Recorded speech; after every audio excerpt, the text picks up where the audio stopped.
توی این ویدیو میخوایم 0 تا 100 پروسه پناهندگی برای پناهجویان تازه وارد به انگلیس رو براتون بگیم و اطلاعات خیلی مهم و درجه 1 و تازه از اوون کشیده شده بیرون، گاز اجاق در خدمتتون بذاریم و با شما به اشتراک بذاریم با ما در ادامه ویدیو همراه باشید.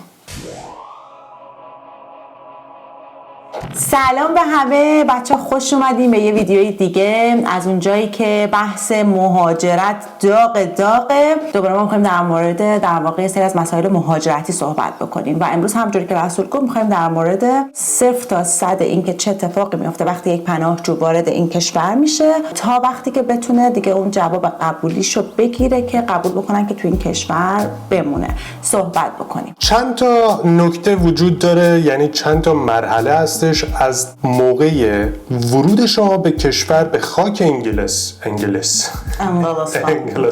مرحله اول شما هر کجا که باشید، یعنی از هر کجا ورود کرده باشید، چه از طریق مرز زمینی یا چه از طریق هوایی، شما اولین کاری که میکنن باهاتون اینه که انگشت نگاری میشید. مراحل انگشت نگاری رو انجام میدن، بعدش شما رو عازم یه جای دیگه میکنن. خب بحثی که داره بعضی‌ها رو تو جایی که هستن یک مأمور هوم آفیس میاد، در واقع هوم آفیس بچه منظورم هم وزارت کشور، همونجا یه دونه اینترویوی اولیه شما رو میکنن که در مورد اینکه مسیر رو چجوری اومدین و اینکه یه سری سوالای آماده است در واقع، چون اینترویو بعدی سوال آماده نیستش ولی ازتون همینجور سوال میکنن از روی کیسی که خودتون دادین، ولی یه سری سوالای آماده است که از کجا اومدین، اسم خانواده‌تون کیه، همه مشخصات فردی خودتون رو در واقع میپرسن و یه کوچولویی که چرا اومدی اینجا میخوای بمونی و مسیر رو چجوری اومدی اینو ازتون میگیرن. ولی تو بعضی از موارد هم میرین تو جایی که الان رسول گفت در واقع جای اولیه که میرین اونجا چند روز بعد از اون میان ازتون میگیرن. آره، اونجا اولیه معمولا یه هتلیه، اکثرا میرن یه هتلی نزدیک فرودگاه هیترو تو لندن، 4-5 روزی اونجا میمونن و بعد اون از اونجا میفرستن به شهرهای مختلف. همه جا میفرستن دیگه، حالا چه تو اسکاتلند، تو ولز، در واقع تو خود انگلیس همه جا میفرستن.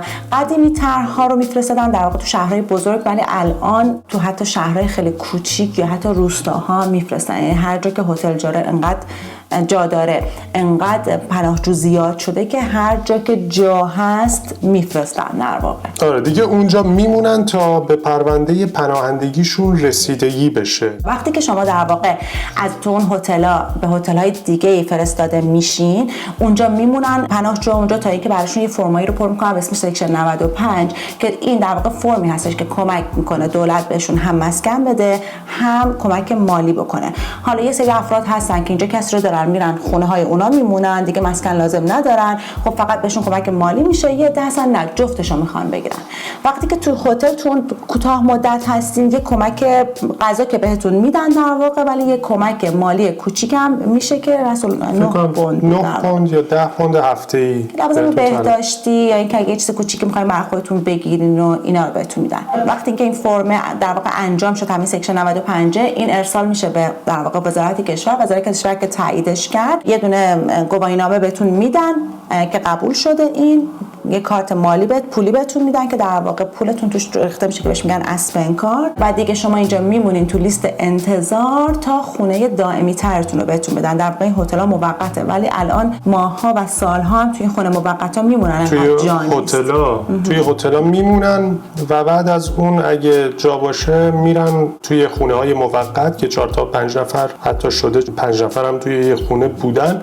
اونجا توی خونه شیر میمونین تا دیگه مراحل پناهندگیتون به نتیجه برسه، یعنی این پروسه برسه به آخرش که به شما جواب قبولی میدن یا جواب نمیدن. توی خونه شیر که هستید یا همون هتل هم که هستید، الان در حال حاضر شاید براتون یه فرمی بفرستن و اصلا احتیاجی نباشه که به اینترویو برین، یعنی مصاحبه، و اون فرم اگه بیاد خیلی کار راحت میشه. چرا؟ چون فرمی که براتون میاد شما میتونید برید با کمک یه وکیل فرمتون رو پر کنید و بفرستید برای خود وزارت کشور که دیگه اونا به شما جواب بدن یا حالا جواب ندن، که 95% الان در حال حاضر همه جوابای مثبت هستش، مخصوصا برای ایرانی‌ها.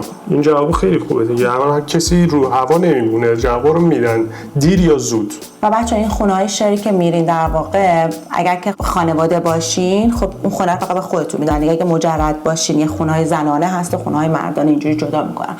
بعد اون مبلغی که بهتون کمک میکنن هفتگی به 47 پوند در هفته در واقع ارتقا پیدا میکنه، به خاطر اینکه دیگه شما اونجا باید خودتون آشپزی بکنین و کار خودتون رو بکنین، مبلغش رو براتون بالاتر میبرن. اگر مسائل پزشکی داشته باشین یا مثلا یه رژیم غذایی خاصی داشته باشین، دوباره میتونین برای یه کمک مالی دیگه‌ای که سکشن 96 بهش میگن برای اون اقدام بکنین و از اون مثلا استفاده بکنین. خلاصش این که آره دیگه بعد اونجوری بمونین و منتظر بمونین تا جواب بیاد دیگه، یعنی اون مصاحبه رو بکنن و جوابتون رو بگیرین با امید خدا. وزارت کشورم به شدت سر شلوغ. من راهنمایی که میتونم بکنم اینه که به هیچ عنوان عجله نه به وکیلتون بکنین نه به وزارت کشور. شما کار خودتون رو انجام بدید، فرمایی که باید پر بشه رو پر بکنید، بفرستید، کارهای خودتون رو سمت خودتون رو کامل انجام بدید و بقیه رو بذارید که مراحل خودش رو سپری کنه و بره جلو. اصلا لازم نیست به وکیلتون فشار بیارید، اصلا لازم نیست به هوم آفیس یا همون وزارت کشور فشاری بیارید برای اینکه پروسه‌تون رو جلوتر بندازن یا سریعتر انجام بشه، چون اونا کار خودشون رو انجام میدن و به امید خدا جواب مثبت میگیرید. میپاچن اینجوری. جواب مثبت هست که همینجوری داره میاد. بچه یه چیزی که ما قبلا هم در موردش زیاد صحبت کردیم، کسایی که ما رو دنبال میکنن میدونن این کشور بی قانونه، یعنی قانون نوشته نداره. پس بازم برای هر کسی یه مدل پیش میاد. تجربه شخصی ما از افرادی که دیدیم اینه که خودتون رو با کسی مقایسه نکنین، چون باعث میشه که از نظر روانی خودتون رو تحت فشار قرار بدین. بذارین هر کسی زمان خودش رو داره، یعنی اصلا نگین که الان 1-2 ماه اومده چرا رفته خونش بهش دادن یا چرا جوابش رو گرفته چرا من نگرفتم. برای خودتون این بازی روانی رو درست نکنین و اینکه از این تایمی که دارین استفاده بکنین، زبان یاد بگیرین، یه حرفه یاد بگیرین. الان دیگه آنلاین همه کار میشه انجام داد. از این زمانه که مجبورین توش باشین به نحو احسن استفاده بکنین، نشینین هرس بخورین و خودتون رو از نظر روحی و روانی و جسمی مریض بکنین.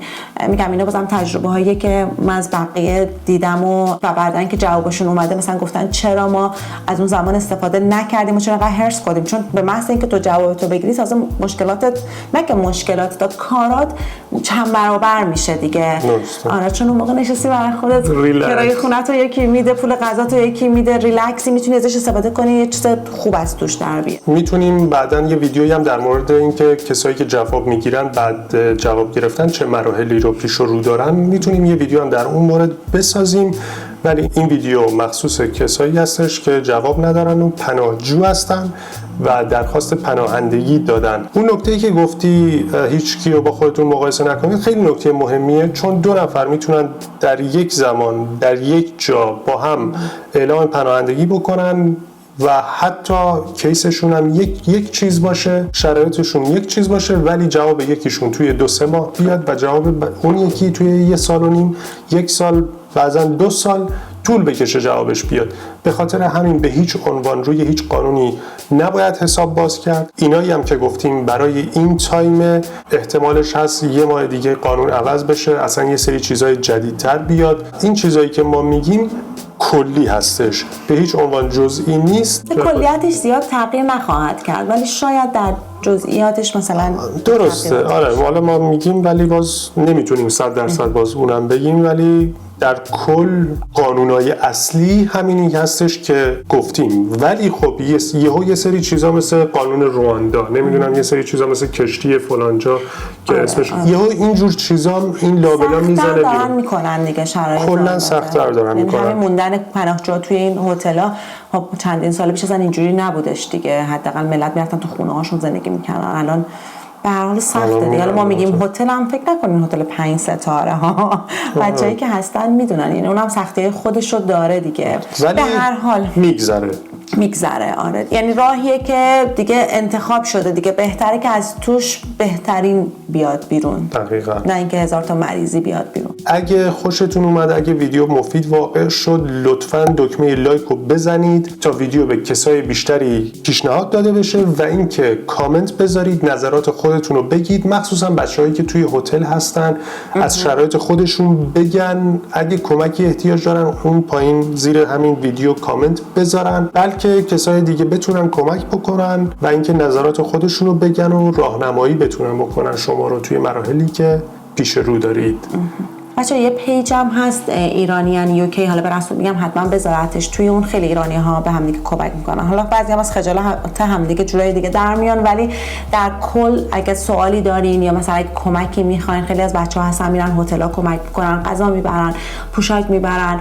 به هر حال هممون تو غربتیم دیگه، هر کمک کوچولویی توی اون شرایط بزرگه برای بقیه. امیدوارم هر جا که هستین موفق باشین، هر کاری که میکنین راهتون پر از عشق و نور باشه. مراقب خودتون باشید تا ویدیو بعد.